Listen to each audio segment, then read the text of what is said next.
Hi, my name is Elon James White, and you are now watching This Week in Blackness.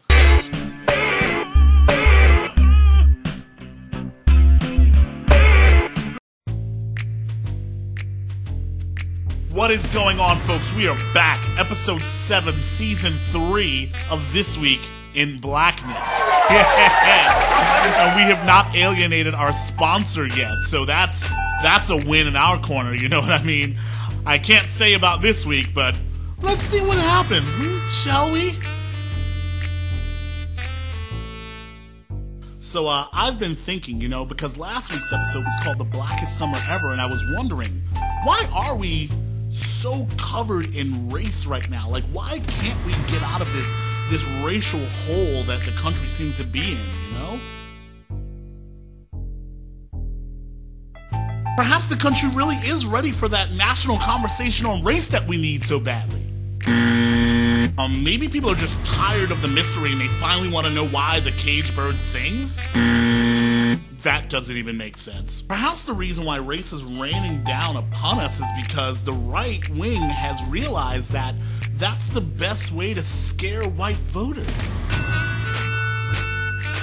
Relax, I'm not talking about all white voters, okay? There's a lot of white voters out there that are super liberal, and they'll march, and they'll write letters, and they'll chain themselves to shit. I had to make sure to clarify that, otherwise there'd be probably a bunch of white voters who would be really pissed at me, and they'd start marching and writing letters and chaining themselves to shit.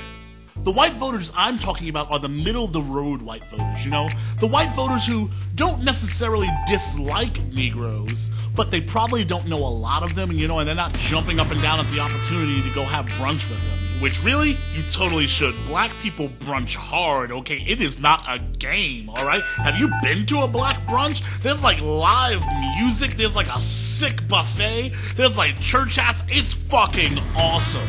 So now the Republican news and media outlets are painting this crazy picture, Obama is racist. He's putting the rights of white working class citizens aside. Black people are getting preferential treatment. And if you say dumb shit enough, eventually people will start to believe it.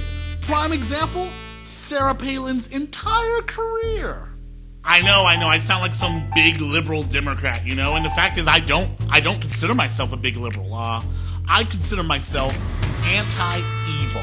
But as of late, it seems that particular stance falls under the liberal banner. Who knew? The GOP is playing the race card in hopes for a winning ticket in the 2010 midterm election. You don't believe me? Look at what Glenn Beck and Rush Limbaugh are trying to do. They're trying to paint President Obama as really, really black. Obama, really black. Yeah, Obama's super black. He's blackety black. He's so black that he barely acknowledges his race at all. That's how black he is. That's when you scary black, son. When you don't ever mention it, that's how you know you're scary black, When you try to govern from the middle, man, that is some scary black shit. They have him down. He's about to fire Rahm Emanuel and hire Jay-Z, son. On to the next.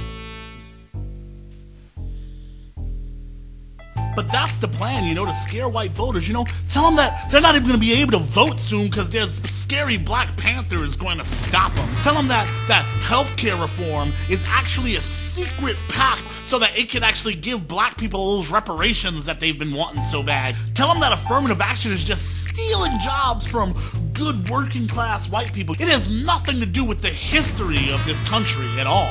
Seriously, is Obama Kenyan for amnesia? Because when people say his name, they all of a sudden forget the past 8 or 400 years. It's crazy how that works. In the end, the Republican and Tea Party message is very simple, and it boils down to this. Hey, middle-of-the-road white people, do you want to be treated the way we treated black people before? No? Then vote Republican. Did you read about Rush Limbaugh saying that a trip that Michelle Obama took to Spain, where she had Secret Service detail and all that stuff, was an example of reparations? Hey Rush, I just want to say one thing to you. Go fuck yourself.